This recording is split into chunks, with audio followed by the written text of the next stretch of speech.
I'm a firm believer that more often than not, the best dressed people also have the simplest style. And part of the way they got to that was by cutting out the pieces they didn't need and only focusing on things that added value. I'm always looking to improve, and so every year I like to take stock on the things I'm going to be avoiding. Some of these are broader behaviours that I do year on year, some of them are going to be really specific to 2026. Hopefully this video gives you some ideas for your own journey, so let's get into it.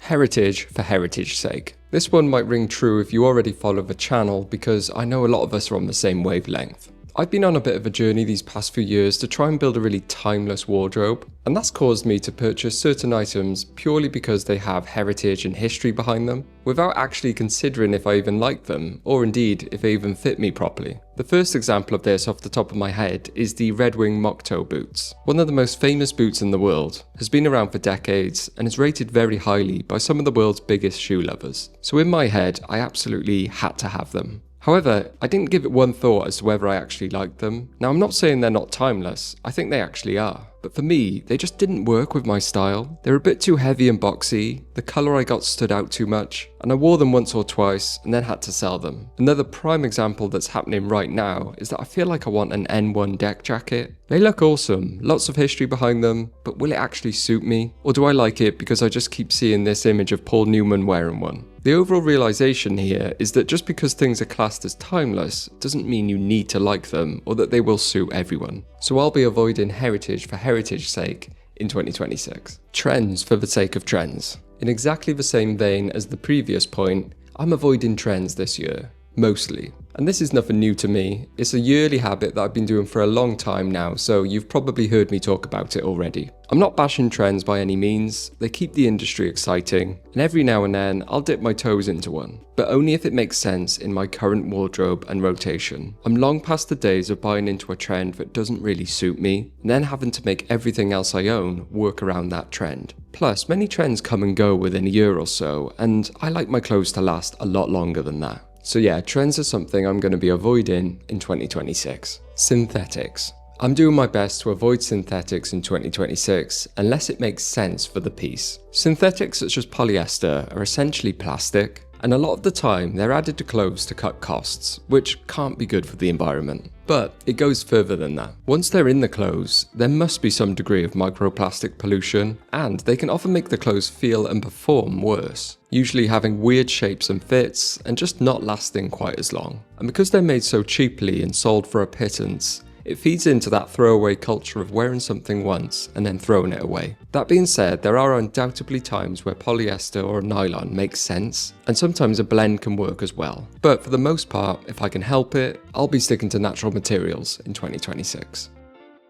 One thing we should all avoid in 2026 is something that most of us don't even know we're carrying around: our own data. And that's why I'm delighted to be partnering with Incogni for today's video. We all want to avoid being tracked, but did you know there are hundreds of data brokers out there right now selling your home address, phone number, and even your health interests to the highest bidder? If you've ever wondered why you're getting bombarded with spam texts or weirdly specific robotic calls about your insurance, that's data brokers at work. Normally, if you want to stop them, you'd have to reach out to each company individually and manually request your data removal. But like I said, there are hundreds of them, so it would likely take you days, if not weeks, to do it by yourself. Incogni completely automates that. You give them the information you want protected, and they go to work on your behalf. They reach out to hundreds of data brokers to demand that they delete your information. They also deal with the annoying follow-ups so you don't have to. Incogni will set you up with a dashboard to track the progress of your requests, so you can watch as your digital deep clean takes place. Otherwise, you can just set and forget while Incogni does all the hard work for you.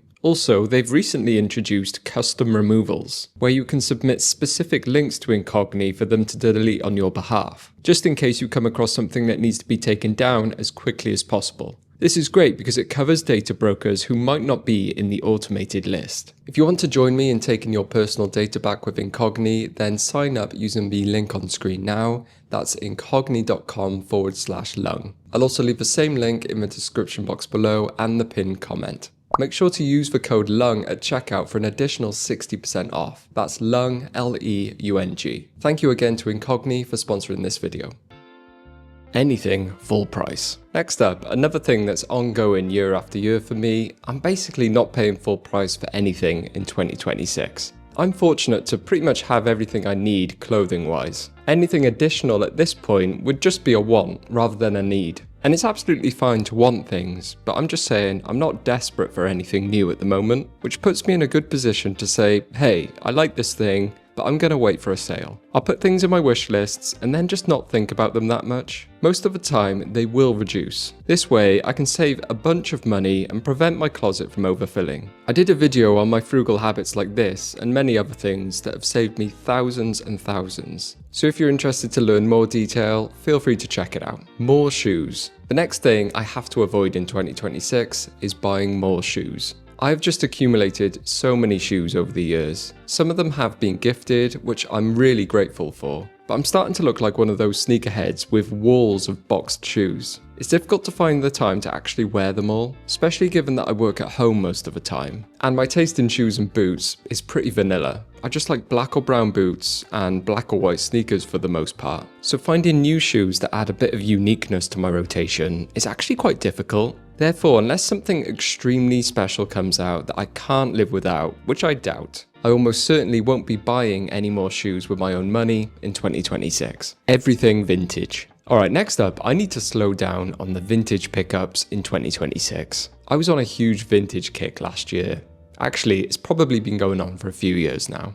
I got a little obsessed with finding anything and everything vintage, especially if it was made in the UK or USA. The trouble is, I wasn't even considering whether the piece was actually that nice and whether it suited me. Similar to the heritage for heritage sake pickups, I was kind of getting vintage for vintage sake. An old made in USA tag from the 50s, instant buy. A funky old school graphic, instant buy. Single stitch, instant buy. It didn't matter if I liked the actual pieces or not. And while this did net me some incredible finds that I'll own for the rest of my life, I ended up with a lot of ill-fitting clothes that I don't wear. So the moral of the story really is that I'm going to be way more selective going forward. Bags.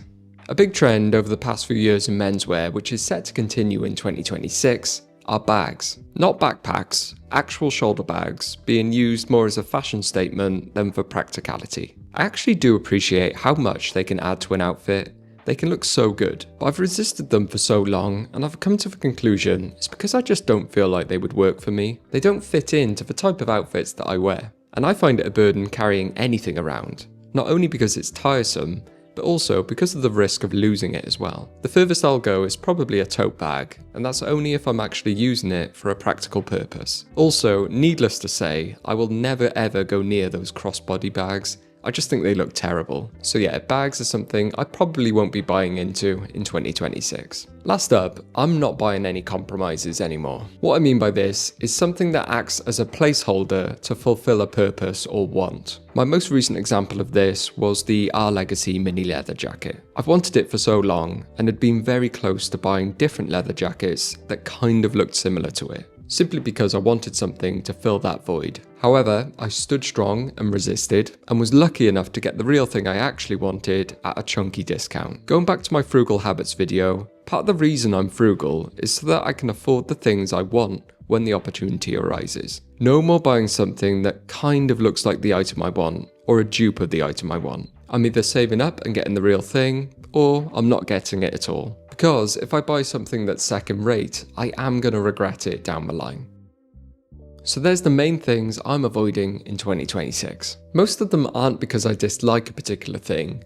It's more of a mindset shift to concentrate on things that actually add value to me. I'd love to know if you guys are doing anything similar this year. Do let us know down in the comments. But anyway, as always, thank you very much for watching, and I'll see you next time. Ta-ra.